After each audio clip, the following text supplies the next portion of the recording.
Yung sa Metrobank na Pisco, yun, si Lola yun eh. And then, actually pag kinikwento ko siya, pang nagiging emotional ako. Sorry ah.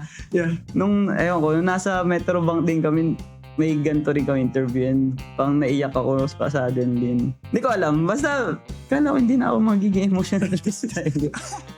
Habang nag-aaral ako, very time demanding yung architecture, yung course eh. Yun nga parang lagi pa nilang sinasabi dyan, mga no sleep, no cinco. So parang pati tulog mo, isasakripisyo mo para lang pumasa, parang yun yung ano nila. So doon ko na-realize na hindi pwedeng pagsabayin. Kailangan ko mamili ng ang gagawin ko sa buhay ko. So that time, yun nga, nag-i-incline na ako sa arts. Minsan, hindi na ako pumapasok, bibili akong canvas, tapos isipin ko, kunyari yung isang subject pa, ano naman to, hindi to nagso-surprise quiz or ano, lagi magdi-discussion lang na pwede naman ako mag-self-study. Minsan mag-self-study na lang, parang magdo-drawing na lang ako, magpipinta ako sa kwarto, sa dorm, no? Hindi ko na masyado matandaan, pero I think yun yung time na parang alam nilang seryoso na nawawala na interest ko. Kasi parang nagkaroon na ako ng suspension notice, ano. Suspension notice? Mamimili daw ako kung gusto ko ng bibigyan ako, pwede akong 1 day suspension or I think 8 hours ata na community service, which is yung community service naman nun is parang student assistant lang. Eh parang sa isip-isip ko, okay lang yung suspension, at least isang araw lang naman hindi papasok eh. Hindi nga ako pumapasok minsan eh. So umabot yun sa parents ko, tapos parang doon na ano na nangyayari sa akin sa school, kasi ba't may suspension na everything. Pero nagkausap pa uli kami, kinonvince na tapusin ko lang yung college, tapos kung ano yung gusto ko into mag-arts talaga, okay naman kasi ayun, tinapos ko yung college. And then pagka-graduate ko, actually si mama pa yung sumama rin sa akin. Parang dahil sa kanya kaya ako nakilala si Sir Otto.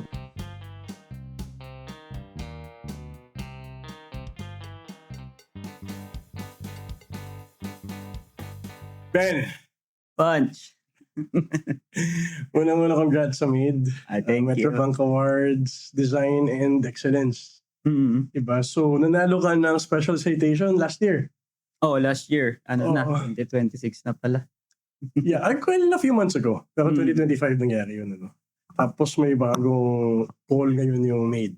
Oo, kaka-announce lang nila ulit nung competition for this year. Nung nanalo ka ba, may mga hinuyo ka na? Hinuyo? Joke lang. Wala naman. Wala naman din mo gagawin yun eh. Hindi, so ganito, yung special citation, yung understanding ko, kasi di ba may grand winner? Meron. Ano yung ibig sabihin ng special citation? Parang special, sa pagkakaintindi ko parang special awards din siya na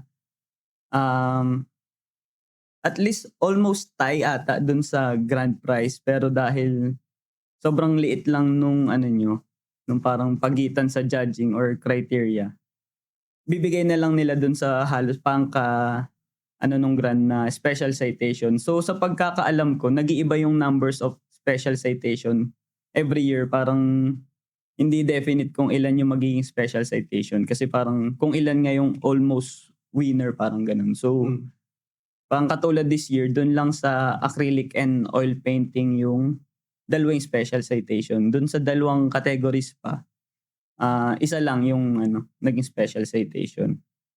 Okay. So, essentially, yung mga finalists, kasi di ba may stages yan? Lalabas sila ng shortlist. Tapos lalabas sila na... semi-final yung, parang ganun yung unang screening, semi-finalist. Oo.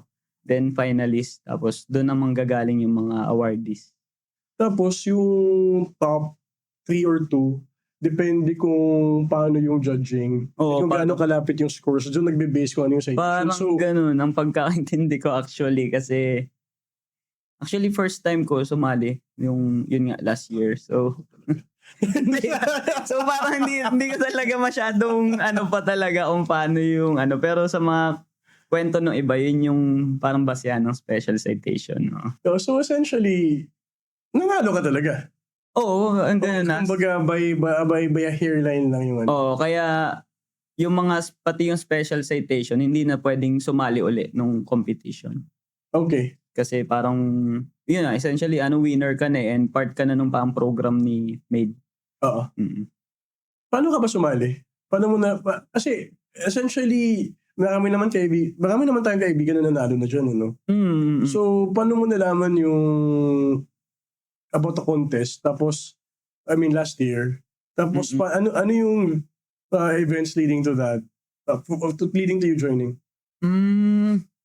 Siguro yung Metrobank, yung made competition. Actually, kahit nung pang kakasimula ko pa lang into arts, yung mga pang-acting mentor ko and friends, nababanggit nila yan kasi nga isang way yung competition para ma-boost yung parang career mo or anything. So, sa mga past years, plinano ko na rin talagang sumali ng maid.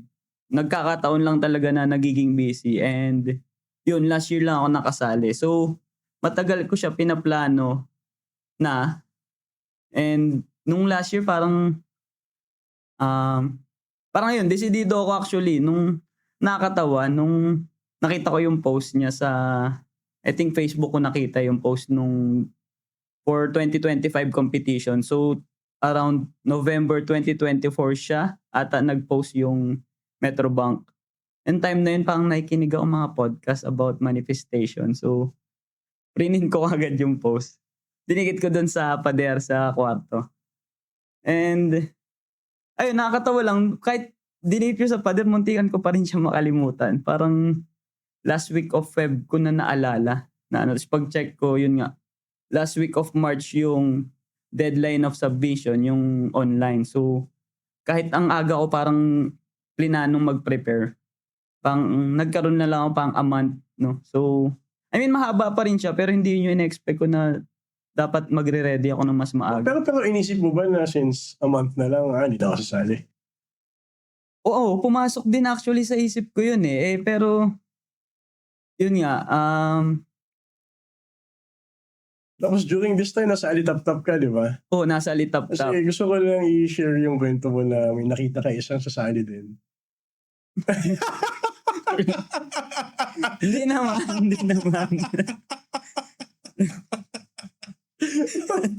Hindi naman. Siyempre kinakabahan ako kasi alam ko national competition yung made. And siyempre alam ko nakita ko rin yung mga past winners, yung chine-check ko.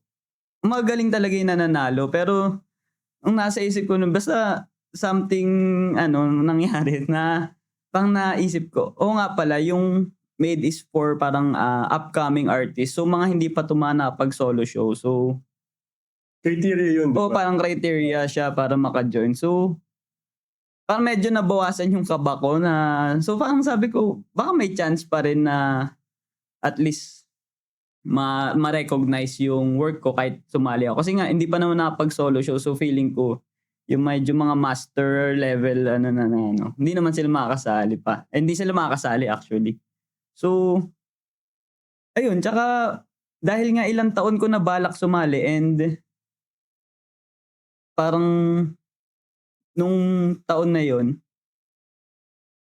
parang pinilit ko na talaga sumali. Parang at least maka-join man lang. And may naka-ready naman ako actually na concept. Yung nag-alala lang ako, yung time medyo mas maiksi na siya dun sa in-expect ko na preparation ko. Pero I think kaya pa rin naman lalo na si Made na online submission na. So alam ko na kahit oil painting gawin ko, kahit hindi pa siya tuyo, mapapasa ko siya kasi online. Yung photo lang kailangan niya and details. Ayun.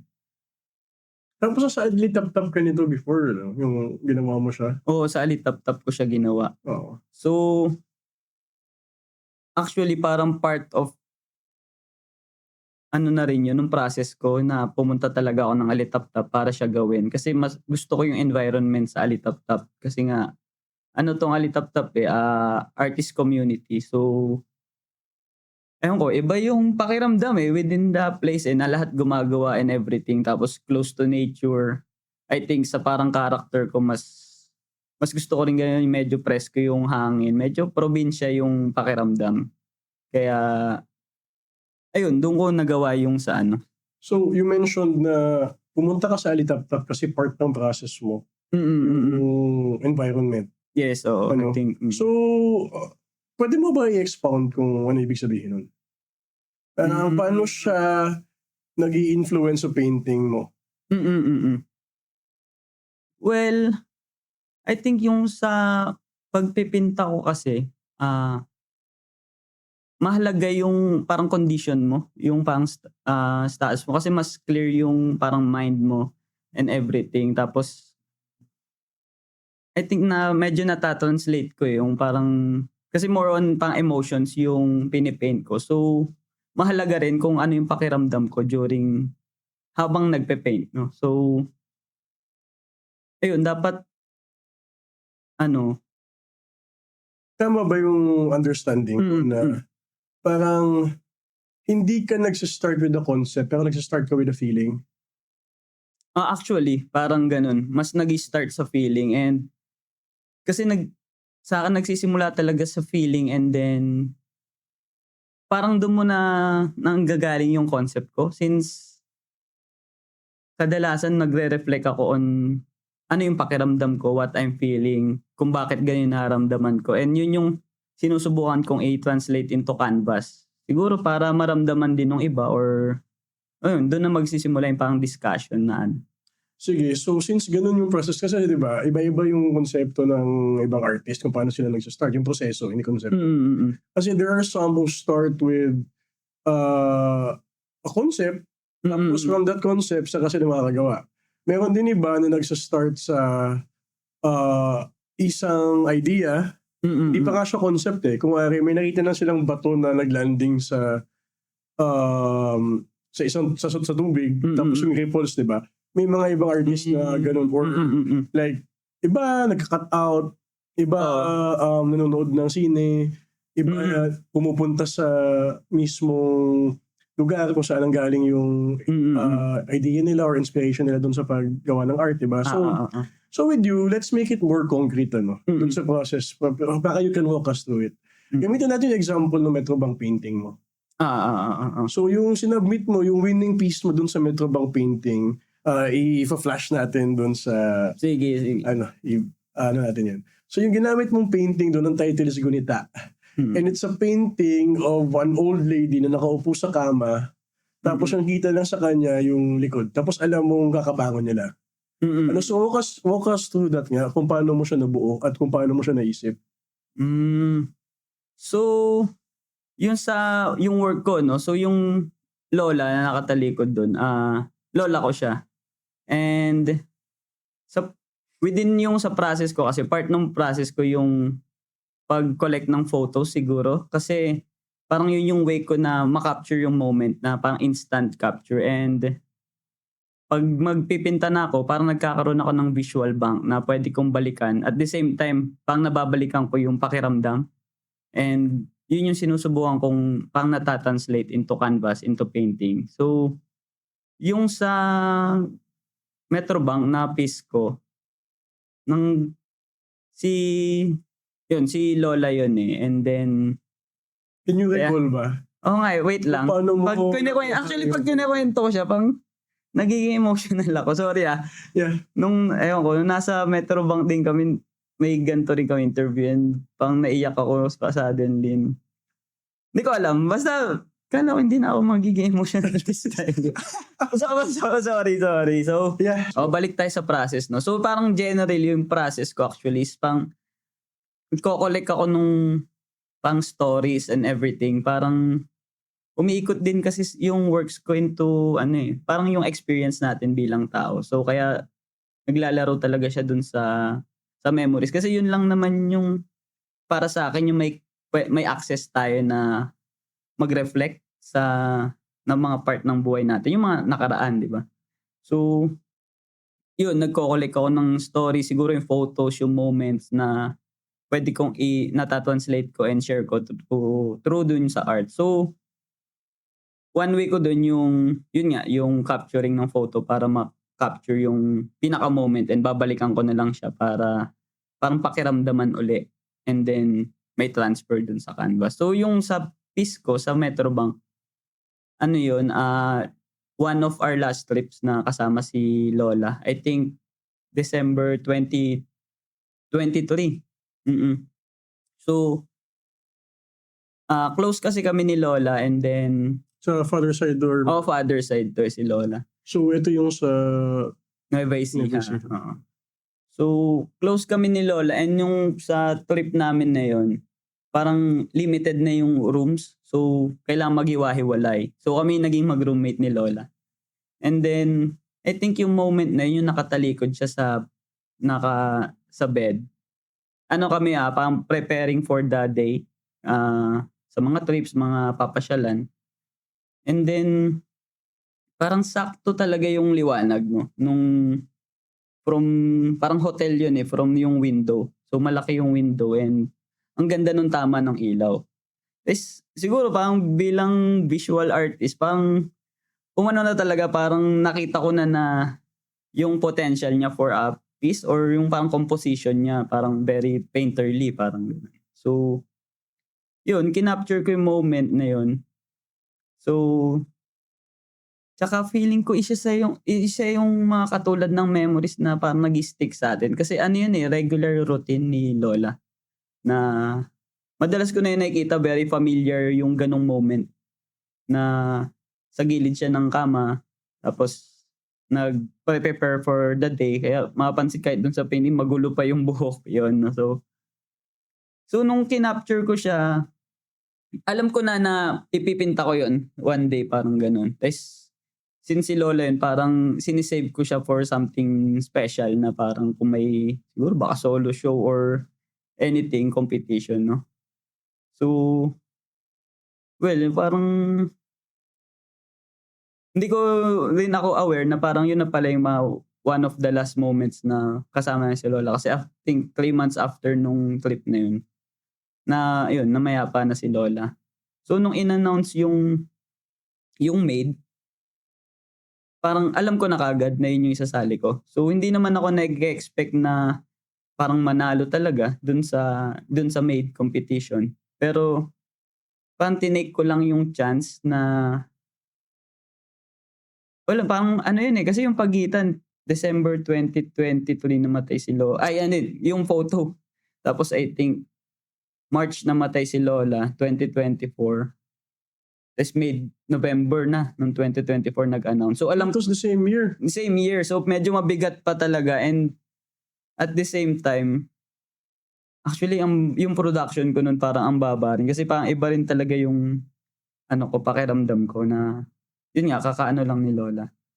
So, nung in-announce nga si Maid, alam ko na yun na yung ipipinta ko. Kahit hindi manalo, ay parang gusto ko i-take yung chance na parang mapakilala si Lola ng wider, I think parang sa Pilipinas or kasi nationwide yung Maid or mas malayo pa, parang ganun. Parang tribute na rin siya, piece. And ayun na nga, parang doon nagsimula yung journey na yun, nagtuloy-tuloy, umabot siya ng special citation. Siguro naging successful naman na naramdaman din nila kung ano yung gusto kong iparamdam with the piece. Ayun. Kasi naalala ko, naglalakad tayo sa UP. Tapos I think na-announce ka na shortlisted, semi-finalist ka dun sa Metro Bank. Or yeah, before pa to ng announcement ng finalist. Tapos sinabi mo na pag hindi ito manalo, kukunin mo, hindi mo ibebenta. Oo, siya, not for sale actually. Kasi pwede yun, pagpasa sa Maid, ay pwede kang maglagay ng price o kung sakaling parang magkaroon ng interest dun sa piece. Pero at the same time, pwede mong pang not for sale. So, siya sa akin, not for sale. Kasi nga gusto ko makuha yung piece after, and then dun siya dapat sa probinsya, sa kwarto ni Lola ko ibalak isabit. Pero dahil nag-special citation and kasama pa sa terms ni Maid competition na pag major award, sa kanila na yung piece. So, I think okay naman sa akin kasi na-archive naman ni Maid, and parang mas madami makakita na ayun, yun si Lola. Lola ko, namin. Oh, so talking about family, na-meet ko yung Erpats at Ermats mo during patikim dun sa Linangan. Ben and I are batchmates sa Linangan Art Residency. 2023, last batch. Last batch. Yeah, so 2023, last batch. November tayo nagtapos. Tapos December, yun yung trip nyo going to... Oh, actually, dami na nangyari nun eh. Oo.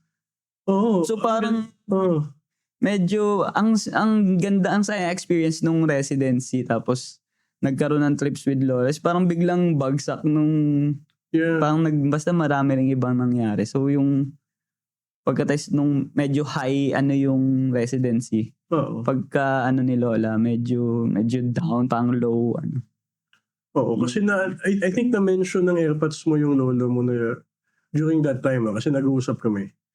Tapos actually, medyo nakakatawang kwento to kasi yung college mo, architecture ka. Oo, architecture. At natapos mo yung 4 years. 5 years of architecture. Kailangan mo na mag-board, di ba?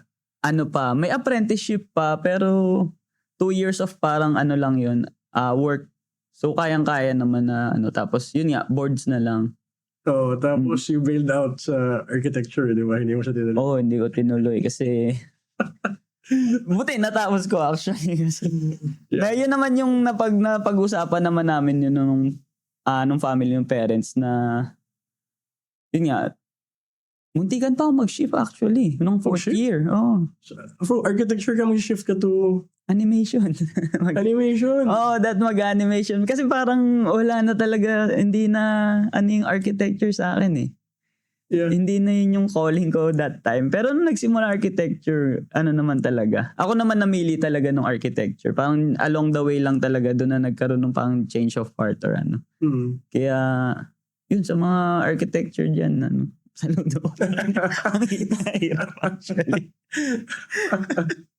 So, siguro talk about that experience. Kasi I want you to share that. Kasi for example, with me, nag-law school ako. Diba? And the whole track naman, I think part tayo nung mga artists na dinidiscourage growing up.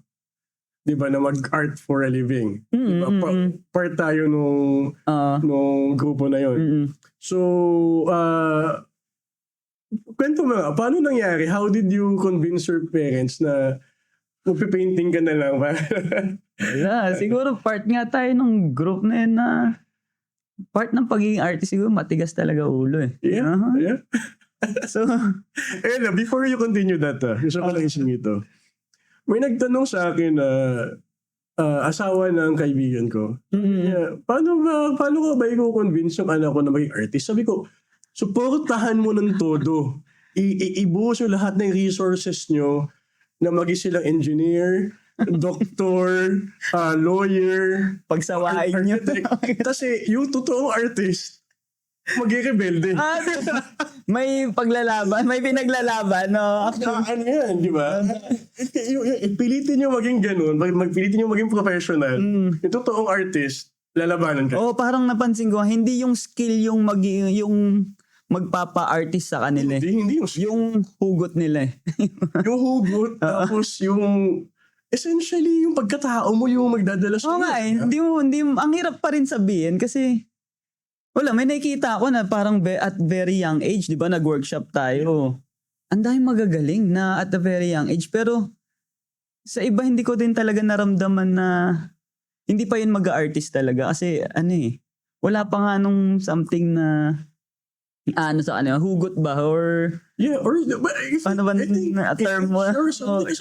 I bet, nung elementary ka and high school, sa mga poster making, hindi naman ikaw napipili eh. Hindi ako sumasali ng poster. Exactly, di ba? Hindi rin ikaw, it's either hindi ka pili or hindi ka mananalo, di ba? Pero, naalala mo ba, yung mga kaklase mo during that time, artist ba sila ngayon? Hindi. Meron isa. May isa. May isa. Galing na si, diba? si Shana.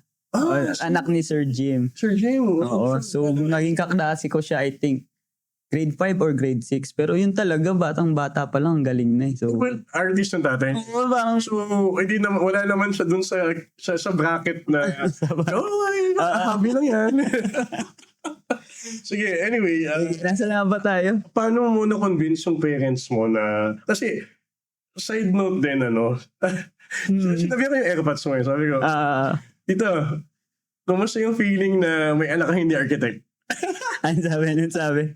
Nabasag daw yung puso niya. Sabi, nabasag yung puso ko. Sige, ikakwento ko later on. Sige. Let me know lang muna kung paano siya. Sige, balikan na natin yung siguro yung parang journey kung paano nga ba ako naging artist. Actually, parang feeling ko, bata pa lang ako, into visual art na ako. So, elementary, high school, yan, ako yung mga nagdo-drawing na hindi nakikinig sa klase. I think hanggang college, yun nga, drawing lang din ako ng drawing. Pero, parang, I think I'm doing well naman dun sa mga subject, yung mga math, science. So, parang, kaya pinursu ko rin yung architecture na siya yung course. Kasi nga, feeling ko dun align yung skills ko eh. Parang, okay naman ako sa math and sa drawing. So, parang pag inano ko, architect, parang architect ako. Pero, during nung architecture days, parang nabitin ako sa self-expression kasi ang daming standards sa architecture, no? Tapos, papasok yung budget, yung sa client, ganun. So, unti-unti parang mas nawawala ako dun sa mga technical side, yung mga science mas nagli-lean into arts na talaga interest ko. So, nung una talaga, ang hilig ko niyan, parang I think, nahilig ako sa visual art. Dahil sa anime actually, manga yan. Diyan ako nagsimula. Dati, ang una kong parang pangarap is gumawa ng comics or mangaka actually, pang Japanese comic artist, parang yun eh. Well, iniisip ko nun, iniisip ko pagsabayin na parang, yun din yung tinuturo sa atin eh. Pag hobby, parang sideline more So architecture tapos anything visual illustration, pagsasabayin ko. Pero habang nag-aaral ako, very very time demanding yung architecture, yung course eh. Yun nga parang sa amin nga lagi pa nilang sinasabi diyan mga no sleep, no cinco. So parang pati tulog mo isasakripisyo mo para lang pumasa, parang yun yung nila. So, doon ko na-realize na hindi pwedeng pagsabayin. Kailangan ko mamili ng gagawin ko sa buhay ko. So, that time, yun nga, nag-i-incline na ako sa arts. Minsan, hindi na ako pumapasok, bibili akong canvas. Tapos, parang isipin ko, kunyari yung isang subject pa. Naman to, hindi to nagso-surprise quiz or lagi magdi-discussion lang na pwede naman ako mag-self-study. Minsan, mag-self-study na lang, parang magdo-drawing na lang ako, magpipinta ako sa kwarto, sa dorm, no?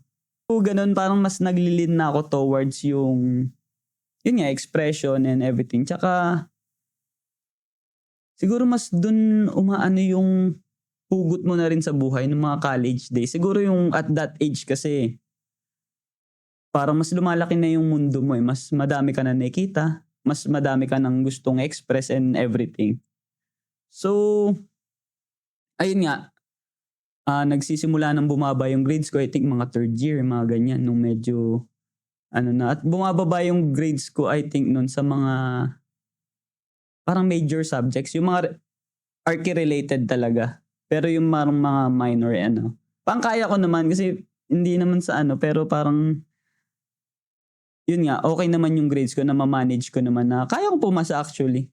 Pero, ayun, basta na hanggang parang may time na hirap na ako dun sa mga archi subjects kasi siguro yung interest parang wala na dun. Gusto ko nang ibigay yung oras ko sa ibang bagay. Na parang nag-lead siya to the point na yun nga dapat mag-shift pa ako. So, nagkausap din kami ng parents ko noon. And dapat mag-animation ako. As in, payag sila sa animation? Pumayag sila eh. Oh, actually so very open naman pala yung parents mo. Oh, open naman sila. Sa isip ko kasi yung tumatakbo sa isip ko noon actually, kung paano i-convince yung parents. Wala naman silang magagawa eh. I mean, wala silang magagawa ko. May pressure ganyan. Although, for the record, hindi rin ako pressure. Nung nag-decide na ako to do this, hindi naman nag-pressure yung parents mo. Kasi nag-support naman sila kahit hindi nila naintindihan kung ano nangyayari. I bet yung parents mo din naman. Kasi, syempre, worried lang naman sila with how you're going to diba na? Survive. So, surprised ako na very supportive din. Yung sinabi mo, na nakakausap mo sila. Kasi hindi, may nangyari. Sige, kwento ko. Sige. I think, hindi ko na masyado matandaan, pero I think yun yung time na parang alam nilang seryoso na nawawala na interest ko. Kasi parang nagkaroon ako ng suspension notice. Suspension notice? Kasi, mahaba ba ito, makakwento ko ba? Yun nga, no? Well, hindi naman major offense. Na ang weird lang dun sa college namin na yung violation, I think pag nakatatlo ka, parang dun na meron kang pwedeng suspension or community service. Parang ganun. So, Ano yung violation? ano yun? Sige, ikwento ko muna na ano siya, so pag nakatatlo, no? So, tapos nagpapatong pala siya. Kunya may violation ako nung first year. Tapos nung second year, isa. Carry over. Oo, nag-carry over. So parang nagulat na lang ako. Biglang third violation na pala ako. Ang mga violation ko lang naman, mahabang buhok. Walang ID. Mahaba buhok. Oo, mahigpit sa amin eh. Architecture. Parang, yung ang weird, no? Parang kami yung dapat may expression eh. Arts yung, art and science itong architecture. Pero, Bawal yung mahaba buhok? bawal yung mahabang buhok. So, tapos hindi naman ganun baka ganito lang din yung buhok ko nun actually. Basta alam mo naman medyo Catholic school pero yung ibang college nakikita ko may kulay eh. Ayun ko very strict dun sa namin sa college nung time na yun. So yun lang naman mahabang buhok, walang ID. Tapos yung pangatlo ko nahuli ata nagka-card sa classroom. Anong sural? Wala namang money involved pero parang bawal pa rin na may naglalaro ng playing cards. Tapos ang nakakatawa dun, sige, kwento ko na rin. Nakakatawa doon, naglalaro lang yung friends ko noon nung playing cards. Tapos, hindi ako nakikisali kasi parang, bored ako. Parang wala naman, laro-laro lang sila. Yung kaibigan ko, hindi marunong. So parang, turuan nga kita. Sabi ko, eto, ganito yan. So parang, wala pang 1 minute, biglang hawak ko yung card. May sumilit na sa classroom. Yung mga nagka-cards dyan, tawag na kayo sa baba. Sa parang, nakalimutan ko tawag sa college. Parang guidance office ng... Fake. Oh, so parang, di ba, inawakan ko lang saglit, tuturuan ko lang dapat. And, dahil mga close friends ko yun and barkada, walang iwanan. Sige, sama. Wala naman, isang violation lang eh. Doon ko nalaman, nagpapatong-patong yung na-carry over kahit ano. So, Hindi ko. oh, yun, basta, sige, lumalayo na ata. So, basta yun yung nangyari na, and medyo parang down na ako dun sa architecture. Parang nawala na interest ko. So, nung kausap na, pinalabas na yung iba kong kasama kasi yung iba first offense, yung iba second offense, papatawag yung magulang. Ako raw, third offense na. Kasi 2 ata yung nakuha kong offense nun kasi cards wala akong ID. So, laktaw daw ako dun sa penalty nung pag nakadalong offense. So sa 3, mamimili daw ako kung gusto ko bibigyan ako, pwede akong 1 day suspension or I think 8 hours ata na community service, which is yung community service naman nun is parang student assistant lang. Parang sa isip-isip ko, okay lang yung suspension, at least isang araw lang naman hindi papasok, hindi nga ako pumapasok minsan eh. So, suspension po, ganun. So, umabot yun sa parents ko. Tapos parang, doon na na nangyayari sa akin sa school. Kasi ba't may suspension na everything. Wala ng mga minor. Minor lang. So, wala naman sa kanila yun. Pero, alam nila yun? Oo, pero ang weird kasi sa kanila, bakit pinili ko yung suspension instead na community? Kasi pag community service, hindi na malalaman. Hindi, malalaman din. Kaya lang parang, pag suspension kasi, parang mas pangit sa record. I think yun yung inaano nila. So parang yun yung weird sa kanila. Bakit pinili ko yung suspension? Dapat mas pinipili talaga yung community service. Yeah. Yun nga, parang sige, okay lang. Di suspension kung When I floated the idea of this art podcast, a lot of friends were asking how they could support. The easiest way is to hit the subscribe button. It's free. It's just 1 click, but it would do wonders for Studio Maya. So please subscribe and we will work very, very hard in improving our set. Thank you. So ayun, parang doon na nagsimula na wala na interest ko talaga sa parang ayoko na talaga. Parang hindi ko na kayang tapusin. So dapat mag-shift ako nung 4th year. And then, yun, nabayaran na yung, I think, reservation fee. Nalilipat na lang talaga ako for the next sem. So, nagkausap pa uli kami, kinonvince na tapusin ko lang yung college. Tapos, kung ano yung gusto ko into mag-arts talaga, okay naman kasi, tinapos ko yung college. And then, pagka-graduate ko, actually si mama pa yung sumama rin sa akin. Parang dahil sa kanya kaya ako nakilala si Sir Otto. Sa airmats mo? Oo, kasi may friend si mama na tinuruan din yung mga anak niya dati ni Sir Otto. So pang si mama pa yung nakahanap ng pwedeng mag-mentor. Kasi inopen up ko naman sa kanya na kung magpe-painting ako, ang weird no, animation is painting. Pero yun nga, basta pagka-graduate ko, biglang painting na pala yung gusto ko. Basta visual na ano. So, ayun na si mama yung dahilan bakit So, yung Airmax na pinuntak yung kaibigan niya, sinabi na, pakilala mo naman to, ano ka kay Sir Otto? Naikwento niya na naghahanap ako ng mentor. Kasi sabi ko, kung magpe-painting ako, hindi ako mag-aaral na uli kasi ang tagal. Kung magkukuha pa ako ng fine arts, siyempre ayoko namang maging ano pa sa parents na another tuition yun. So sabi ko, isang way na magkaroon nung parang ma-start yung career into painting is makahanap ako ng mentor. So naikwento niya na naghahanap ako ng pwede magturo or ano. So yun, naikwento sa family friend and sakto, kakilala nila si Sir Otto. So taga Antipolo pa yung Sir Otto nun. Doon kami nagkakilala. Yun, tapos parang yun na yung, doon na nagsimula yung parang... Si Sir Otto Neri to, ano? Oo, Otto Neri, no? So, puntahan natin yun, ano? So, ngayon, after mo mag-college, nakakuha ka ng mentor through Sir Otto Neri, naging kang apprentice niya. And with what I understand now, apprentice ka pa rin ni Sir Otto, kaya ka nandun sa Alitap-Tap. So, siguro, ikwento mo kung ano ba ibig sabihin ng apprentice. Kung bakit siya viable na move towards making your practice a bit better, di ba? So, sige, kwento mo yung kay Sir Otto, ano natutuhan mo and ano yung mga nagawa mo when you were in... Kasi before Alitap-Tap, nasa Antipolo pa siya, di ba? Sige, so from there, siguro start tayo dun going to your ano dun sa Alitap-Tap. Yung kay Sir Otto, no, nagsimula kami ng lessons. Hindi naman talaga apprentice agad.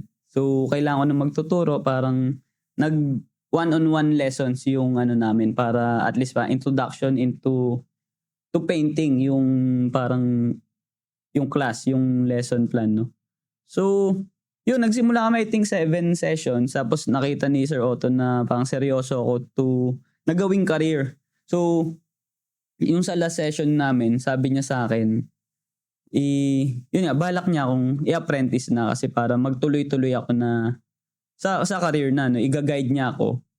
Ang pangkapalit, tutulong ako dun sa studio na siguro magawain lang naman yung maglilinis, mag-prepare ng mga canvas, yung mga ganun, no.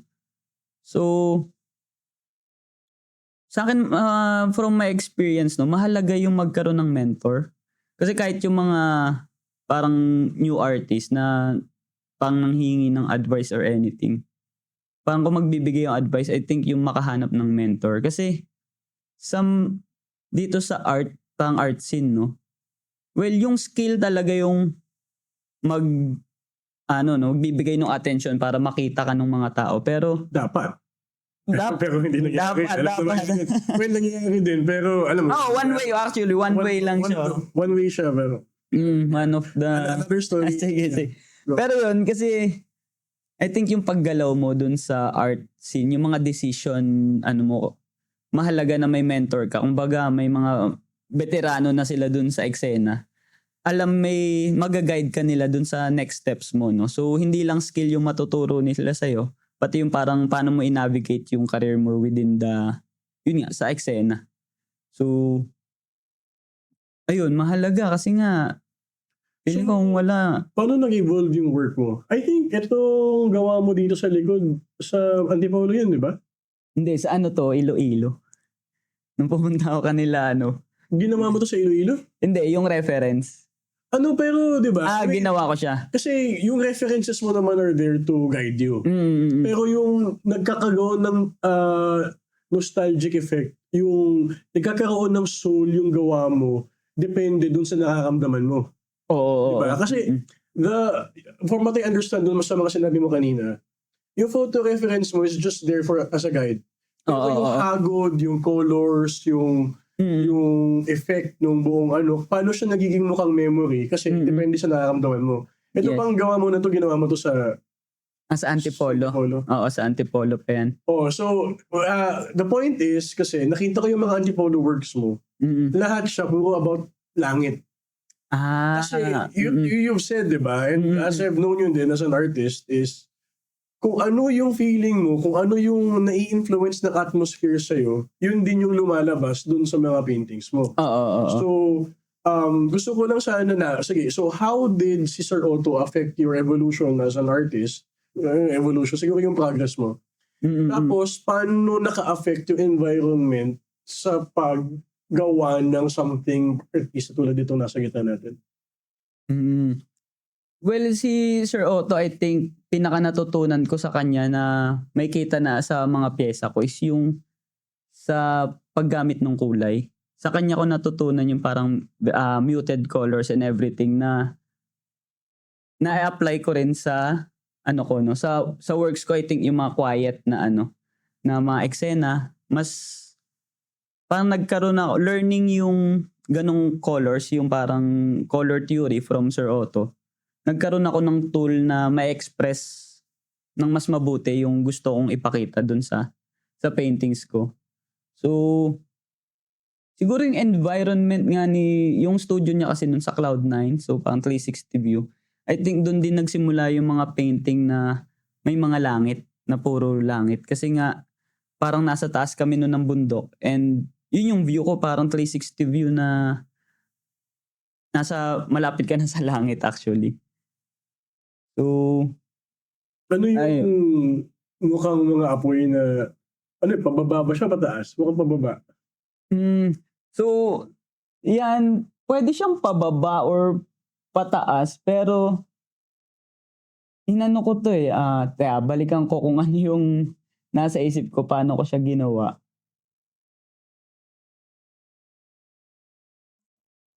So, eto, may mga works kasi ako yung na may langit na parang may floating na mga kandila. Na yung glow lang kandila. Kasi, I think very, nakapag-reflect or contemplate tayo sa buhay pag tumitingin sa langit, ganyan. Tapos, parang, kaya ako dinagdag yung element na parang mga kandila. I think para mas mag-direct siya towards na parang reflection on life. Kasi yung kandila, parang from birth to death, andun siya Parang ang dami niya ng sinisimbolize na sa birthday, kandila, hanggang burol, kandila. So, parang ginamit ko siya as in, parang yun, na-associate natin with life events. So, ito, yung ibang works kasi parang nagiging surreal sa akin para mas i-push yung gusto kong sabihin or maramdaman or makita. I think, ito nagsimula dun sa form ng kandila and naging ganyan parang may suggestion na rin na parang bulalakaw actually. Yeah, yun yung nakikita ko yan. Akala ko pababa siya. So,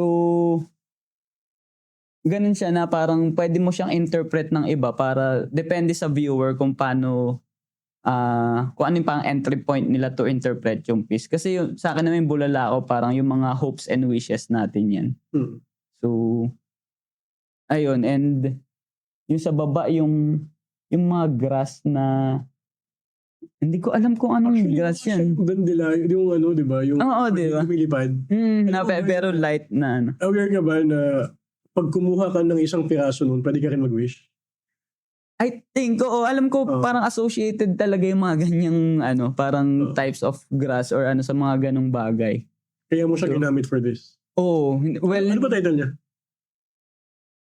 Maaalala ata Maalala. So about memories pa rin. As in, pag-alala. I think, pag-alala kasi siya, yung sa baba, yung parang province na, parang probinsya na landscape. Pag-alala sa mga nakaraan at the same time, parang pag-alala dun sa mga aspirations natin, sa hopes, sa wishes. Yun yung medyo mukhang bulalakaw na na element sa likod. Siyempre, nandun din yung bundok na kailangan mo talagang paghirapan, lakitin. Parang part din Actually, yun nga, part ng process ko. Parang andun yung, tawag ba natin, parang intuitive. Basta alam ko may naramdaman ako. Pero tulad ng viewers, kung ano yung nilagay ko sa canvas, ina-analyze ko pa rin siya, ina-interpret Kasi, nung una pakiramdam ko lang yung bulalakaw like na kandila. Pero hindi ko talaga alam kung ano yung ibig sabihin niya. Parang ganun. Pero alam ko gusto ko siyang ilagay. Yung bundok, basta gusto ko may yung bundok para may highlight din nung piece. So, as I parang go along dun sa process, pinipinta ko, doon ko rin siya na-discover kung Diba? oo nga, yung bundok, no, parang sign siya nung, yun nga, nung challenges and struggle. At the same time, yung feeling na nasa ibabaw ka ng bundok. Yun, so, I think yun yung gusto ko din sa, sa process ko. Parang may self-discovery din na nangyayari. Yung pumasok ka kay Sir Otto, anong taon yun? 2018. 2018. Mm-hmm. So, fast forward to 2026 na ngayon. So, which is 6 years ago? 2018. 2018, hindi. 8 years ago. 8 na, tagal na nga. 8 years ago. Kasi after Linangan, bumalik ka sa Antipolo. Diba? Oo. Tapos, nag-art class pa nga tayo dito. Pero after dito, bumalik ka sa Alitap-tap para ituloy yung apprenticeship. Parang apprenticeship, mentorship, ganun na. So, ano yung dahilan mo? Bakit mo Kasi, kung iisipin mo, pwede ka naman gumawa dun sa bahay mo sa Antipolo or maghanap ng sarili mo studio. Why come back dun sa Totalich Sir Otto? Well, bumalik ako sa, yun nga, under kay Sir Otto sa mentorship. Dahil dun sa environment. Gusto ko yung environment nung studio nila dun kasi nga artist community siya. So parang iba yung energy ng buong lugar kasi alam mo everyone is creating eh. So parang na-motivate din ako nun. And siguro yung fresh air, gano'n na mas talaga ako parang pang probinsya yung gusto ng environment. Kasi nga I think kaya din medyo nostalgic mga past yan yung mga probinsya, mga ganyan. So at the same time ang dami ko pa rin talaga natututunan kay Sir Otto sa techniques and everything pati sa ibang artist. O sa jokes control hindi ko kaya. Mahirap sabayan. Pero ang dami ko natututunan kasi nga kapitbahay din dun sila Sir Orly Ipon, di ba? Ang galing nun sa rin talaga parang mga traditional na So, parang hanggat may natututunan ako. Yun lang naman yung gusto mangyari na tuloy-tuloy yung yung ang progress ko. You're doing this for free, di ba? Oo, yung apprentice, oo. Oo. Yeah, gagawin ko rin yan if kailangan kong may mentor and stuff. Kasi syempre iba iisipin na pati kami nabayaran. Hindi nila alam yung knowledge na nakukuha mo. Actually, may mga project naman na hindi naman siya free kasi provided yung pagkain, yung place to. Ako wala naman kaming ginagastos na Tapos yung space, I think, di ba kung magre-rent din ako ng sariling space, medyo gagastos din ako. So, at least doon parang free yung space and everything to make art. No? Yeah, siguro gusto ko lang isingit kasi napaka-materialistic ng mga tao ngayon na every time may galaw ka, dapat may monetary value. Kasi, for me, I would work for free. That would allow me to, alam mo yun, na ma-further yung skills ko. Matutuhan akong grabe dyan na mas magaganda yung trabaho ko, ergo mas gaganda yung benta or yung opportunities in the future. Pang investment siya actually. Yeah. O pang investment mo sa sarili mo, di ba? Yeah, investment. And yun nga, wala pa naman tayong asawa at anak, di ba? Actually, yun din yung this is the best time. This is the best time. Actually, ako meron, pero hindi na ko maka-mentorship. Di ba? So, limited din galaw. Pero no, what I'm saying is, habang nandun ka, may opportunity ka pa to further your skills, man, ang laki ng balik yan kahit long-term investment. Long-term investment talaga siya. Kasi kahit bali-balik ta rin mo yung art scene or anything, parang yung magta-thrive pa rin dyan yung skill mo, yung mga, alam mo yun, na, nag-iiba naman talaga yung eksena. Pero yung skill, parang yan yung hindi mawawala. Kailangan meron talaga yun. So, I think yun yung isa kong pinag-i-investan kaya andun ako sa Alitap-tap community ngayon. So kayong guidance na lang, di ba? Guidance actually. Kasi pag nag-solo rin, actually, di ba, kaya nga tayo may ganito yun, madalas nagkikwentuhan. Kasi pag mag-isa ka lang din gumalaw sa eksena, Parang ang daling maligaw actually. Daling maligaw, Oo. minsan may... Oo, may mga Samantala sa... hindi mababait ng artist. I mean, sa eksena. I mean, Hindi lang artist. hindi lang artist. Actually, andito sa... Hindi lang actually sa art world, di ba? I mean, sa lahat sa naman lahat, ng- actually. May ganun eh. Pero napakalaking bagay kasi... Sa laking bagay. Oh, sa lahat. Actually, sa lahat, di ba? Kailangan mo ng Oo. at least napagkakwentuhan kung at least may advice or guide dun sa galaw mo. Dun sa So, yun din yung ano ko dun. Ganda. Mm. Ganda. Ito, sasabihin ka na. Ay, so, kala mo, wala tayong kalokohan na yan. Talaga ba? Mais na may pasado. Yeah. Actually, na-enjoy ko itong Ah. interview natin. Sige, tuloy tayo. Sige. Aside from yung Metro Bank, pasok ka rin sa Tuklas. Oh, sa Tuklas. Last year din yan. So yung Tuklas, ayan, mentorship program din. So, pinapasok ko talaga yung mga program na makatulong sa ano ko pag yun nga, pag yung sa skill and everything, lahat na may matututunan kasi nga long game yung sa art. No? So, yung Tuklas is mentorship and pang residency. May residency program din siya ang founder is si Sir Eski, Alfredo Esquilio, no? So, saan naman ito gaganapin? sa ano to sa Batangas. Esquinita Art Farm. Esquinita Art Farm. Yan, nakalimutan ko anong saan sa Tanawan. Tanawan, no? Yeah. O Janopol yata yung barangay. Basta Tanawan. Alam mo sa Tanawan. Tanawan, Batangas. So essentially, may structure, I think, 3 structures dun sa area. Parang tatlo. Diba? May dalawang. isa yung old house, Mm-mm. yung isa yung parang museum type.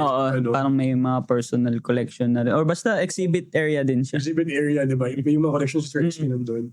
Tapos yung quarters nyo. Parang, dun yung mga nagre-residency nakikita ko eh. Ano ba yung requirements para makapasok dyan? So sa Tuklas, for ano rin siya parang upcoming artist, no? So, mga ano rin to, mga hindi pa napag-solo show. Mga hindi pa nakapag-solo. Kailangan mo ba mag-apply para yung Metro Bank? Hindi ko alam lahat nung way kung paano nakapasok yung Paano ka iba. nakapasok? Kasi sa akin nakapasok ako, alam ko yung isang way para makapasok is through nomination ng mga previous grantee din. So parang I think binibigyan nila ng trust yung mga previous grantee nila para yun yung mamili kung sino yung mga deserving na maging Tuklas grantee rin nung ano. Sino nag-nominate sa'yo? Si Carlo, di ba? Carlo De Lasa, thank you. Shout out! So si Carlo Carlo andyan ka ba? So si Carlo kabatch din namin sa Linangan. Tapos Ibang story. Sige. Interview ko naman yung si Carl, wag na natin mag-usapan. Sige, pero shoutout kay Carl. Diba? So, oo. So, bakit ba prestigious makapasok dito sa Tuklas? Ano yung what's in it for you? Bakit mo, ano yung reasons mo for entering this, for accepting Carlos nomination? At hindi po automatic yan, di ba? Hindi so once pa. you get nominated, may screening process. May screening, may pang panel of judges. Baka makapasok. So parang I think, yung 2025 batch din kasi kami dyan sa Tuklas. I think 21 yung nominated 21. 21. 8. Yeah. So, di ba? Parang, pero dahil yan, siyempre, pasalamat pa rin kay Carlo. Nakailang shoutout ka na, Carlo. Pero, ayun, kasi ang gagaling din nung lahat nung sumali dun sa So, I think, kasama na yung swerte, kaya ako nakapasok. So, nagkataon lang na, yun, siguro yung mga nailabas namin pyesa. Kasi yung yung 21, nagkaroon kami ng parang exhibit, no? Parang yung mga Tuklas nominees exhibit, parang ganun. Tapos, doon napapasok yung judges na sila, I think Sir Leslie De Chavez, Miss Janine Dimaranan, and si Sir Renato Habulan, no? So, di ba, bigatin din yung judges. So, ayun, pinili lang yung 8 out of 21. feeling ko nagkataon lang kasi kung titingnan mo talaga yung parang skill, hindi nagkakalayo yung lahat ng nominee kasi nga, kaya naman sila ni-nominate din ng mga kaibigan nila. I think, parang deserving naman talaga sila ng program din.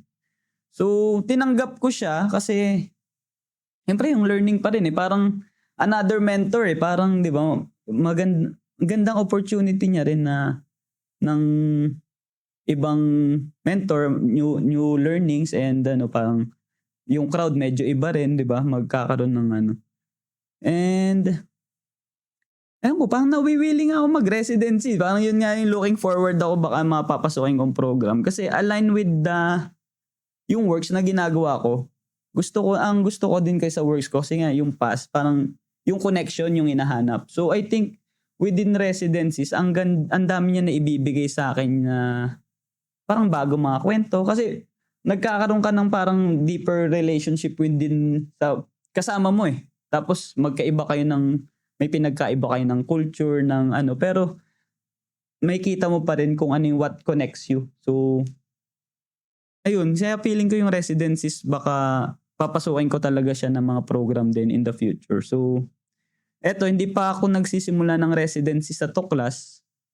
Pero I think soon para makapag-solo show na rin. Kasi kasama nung grant actually ni Tuklas is residency and i-assist kanila na magka-solo show din dun sa Eskinita Art Farm. Ayun. And natin na mag-residency ka, Rod? Oo, actually. Not because they're better, pero because yung experiences mo kasi with different cultures and different places will unlock things in your mind. I mean, dapat naman. May mayabang tayo na Pinoy tayo. Oo naman, hindi sila. Abroad. Dapat hindi ganun. Kung alam lang nila, di ba? Yeah. Mas magagaling ang Pinoy na artist. Exactly. So, di ba? So, just saying kasi baka mamaya kasi abroad. No, hindi. More of how it wires your brain. So, itatrabaho natin yan. So, next interview mo siguro, dapat about that na. Oo. So, ngayon kasi parang gusto ko mag-focus nga muna, yung solo show. Parang yan yung pinaplano ko. Bago yung, yung residencies yung ibang opportunities na ako abroad. Kasi yung parang huli ko ma-in-apply, parang yun yung hinanap, medyo mid-career yung nila. Parang naghanap na ng solo show. I think yun yung huling email sa akin na may nag-decline ng residency. Yeah, mas hinahanap nila mid-career. So, I think yung solo show parang... Sa Malaysia ba to? Sa Malaysia, oo. So, I think yung sa parang part ng journey ko nga as an artist, baka nandun part na ako na medyo kailangan ko na mag-solo para mabuksan ko na uli yung new doors. I think yung body of works talaga. Body of works yung hinahanap din nila. So, I think we should focus on that very much.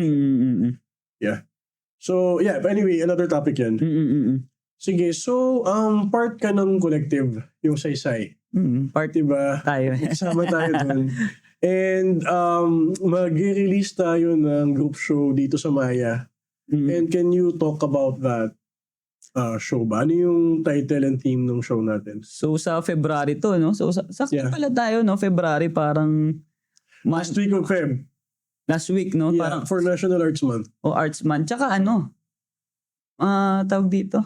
Buwan ng Puso. Parang... Kasi tayo diba? Parang ngayon ko lang na kasi yung... Hindi ko naisip yun. Ngayon ko lang din naisip actually.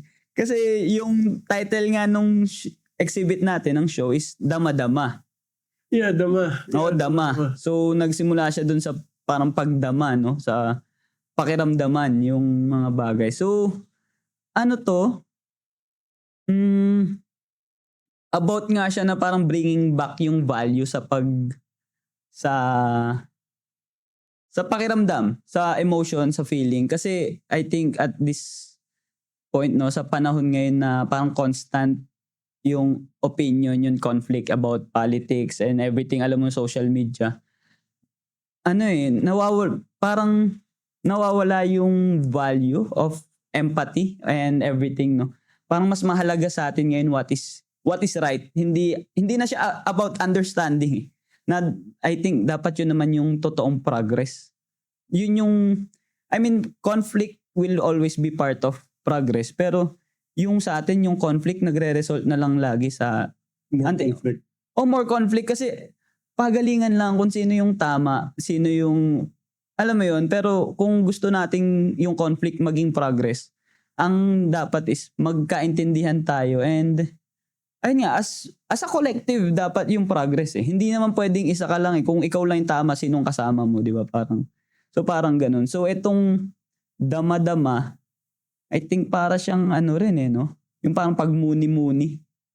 Kung parang pag-contemplate din. Pero ito parang mas deeper na pagramdam dun sa kung ano mang pinagdadaanan ng iba. And everything. Essentially, parang bringing back yung dapat ma-realize natin na same level lang yung parang IQ and EQ, parang intellectual quotient, di ba? And emotional, ano. So, yun yung plano namin, yung exhibit magiging dito sa Maya, no? And I think online, pero ilalagay natin yung link. Oo. Yeah. So, maging space or parang time siya to pause na ano, balikan natin na yung gaano ba kahalaga na nagkakaintindihan tayo, alam natin yung, alam mo, saan nanggagaling yung iba at least yun yung magiging progress. No? Okay, so last question. Nung first kiss mo ba, pumikit ka?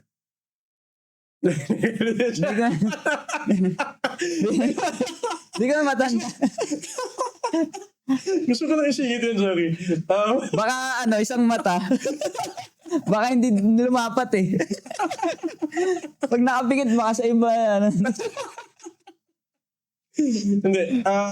Ano ba ang sunod na, what's next for you? Siguro ito yung time to plug kung meron ka kami exhibits aside from yung sa atin. So, I think yung next, kailan i-release to sa ano pa, no? Pero at the end of January, nag-take kami initiative actually ng mga awardees ng Metrobank. So, hindi pa naman siya, I think, collective, pero parang nag-ano kami na dapat may programa din kami na magtuloy-tuloy at least yung career namin. So, na parang walang maiwan. Yun lang naman yung point nung ba't kami nagsama-sama. So, sa end of January, may show kami sa Punlaan, no?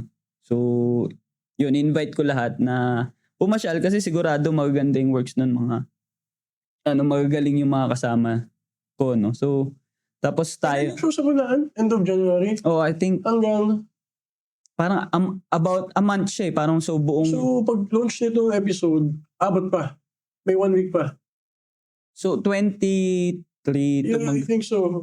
Parang ganun eh. Oh. Hindi ko lang alam kasi sa sa Punlaan, I think baka yung last weekend niya. Hindi ko alam kung naka-display pa yung works namin kasi mag-start na rin yung festival ng Alitaptap. Magkakaroon ng art festival dun sa artist community. So, kung makakapasyal din kayo, yun, mapag-jamming and studio visit, magandang rin siya, opportunity para to meet the artist and siguro mas makilala pa yung mga artist. Yun. So aside from that, na-mention mo na nagpe-prepare ka for a solo show. May bang date and venue for that? Wala pa eh. Pero yun yung parang pinaplano ko, no? At least siguro this year makapag-schedule, no? So, hindi naman kasi mabilis din yung ma-schedule yung solo. So, kahit may schedule ko siya, baka next year pa. Pero, yeah, I'm trying talaga na this year sana para Yeah. Okay. So, man, thank you. Sige, thank you, Pards. Thank you, Pards. Thank you.